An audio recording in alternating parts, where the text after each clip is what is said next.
Hi everyone, welcome to my Autodesk screencast. My name is Dzan Ta and I work for Repro Products in Smyrna, Georgia. I am an Autodesk certified instructor and hold many certifications in multiple Autodesk products for the AEC industry. I hope you enjoy my screencast. If you'd like to see more of my screencasts, please search for VAR 2015, that's VAR 2015, or my name.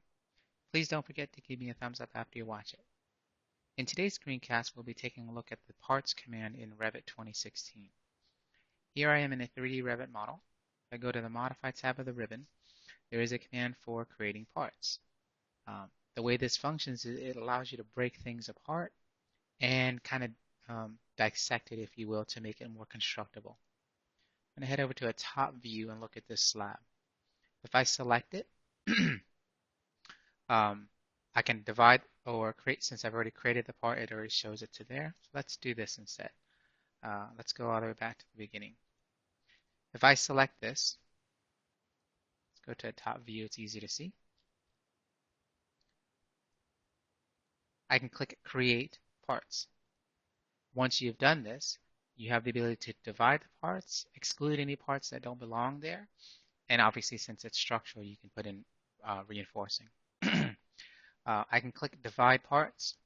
It goes into sketch mode and allows you to either create line work via sketch mode or use intersecting references like grid lines or levels to define its dissection. And let's just say hypothetically I put in all of the grid lines. You can see the grid lines where they cross horizontally and vertically on this will dictate and determine where this giant piece of slab is going to get dissected and cut up. I'm not going to do that. I don't really like that one. So let's go to grids and check none, hit OK. And in this instance, I want to sketch it. So I click Edit Sketch, and I can create the sketch lines that I want as long as they hit the outside edges of that dashed line work and basically dissect and break up this solid piece of slab into smaller pieces. These dividing lines that I'm working with, you can specify whether it has a gap or not. Let's say a 0.5 inch gap. And well, actually, let's see, 0.25. And we can actually have a profile that's tied to it as well. They give you 3 to work with: angled step, notch, and notch depth. So I'm going to pick angled step for now. And with the angled step profile, you can specify how the edges match, whether it's complementary, mirrored, or rotated.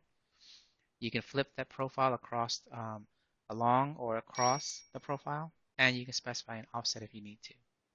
When you're finished, you hit the green check mark, and it will put in the line work and the definition information for the divisions. Hit the green check mark again, and you have now finished the command. And if I zoom in here, I can see that it's been cut up. If I go over here to the instance property of the view, by default it says show parts visibility, it says show parts. You can say show original and it shows you the original. You can say show both and it shows you both. Okay? The default is show parts.